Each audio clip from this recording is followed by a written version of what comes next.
మీరు రోజు మొబైల్ చూస్తూ నైట్ ఏ టైంకి పడుకుంటున్నారు? 10కి, 11కి, పోనీ 12కి, అట్లీస్ట్ 1కి ఇలా late night sleep phone addiction వల్ల మనకి చాలా హెల్త్ ఇష్యూస్ వస్తాయి. ఫోన్ యూస్ చేసేటప్పుడు ఫోన్లో ఉండే బ్లూ లైట్ వల్ల మనకి స్లీప్ హార్మోన్స్ అంటే మెలటోనిన్ పూర్తిగా తగ్గిపోయి స్లీప్ డిస్టర్బ్ అవుతుంది.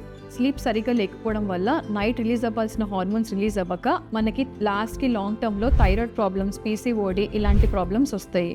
అండ్ ఇవే కాకుండా ఫోన్ రోజు స్క్రోల్ చేస్తూ, రీల్స్ చూస్తూ అండ్ వీడియోస్, గేమ్స్, నోటిఫికేషన్స్ వల్ల మనకి హ్యాపీ హార్మోన్ అంటే డోపమైన్ పీక్ వెళ్ళిపోతుంది. దీనివల్ల మనకి డైలీ న్యాచురల్గా వచ్చే చిన్న చిన్న ఆనందాలు మనం అంతగా ఎంజాయ్ చేయలేము, అవి మనకి అంత హ్యాపీనెస్ అనిపించవు. దీనివల్ల మనకి mental health issues like depression, anxiety, loneliness కూడా వస్తాయి. సో సొల్యూషన్ చాలా సింపుల్, మనకందరికీ తెలిసిందే. పడుకునే 1 అవర్ ముందు ఫోన్ దూరం పెట్టండి. అట్లీస్ట్ 8 అవర్స్ స్లీప్ ఉండేలాగా చూసుకోండి. మీరు కూడా మొబైల్ ఫోన్ చూస్తూ పడుకుంటారా? Comment honestly. Thank you.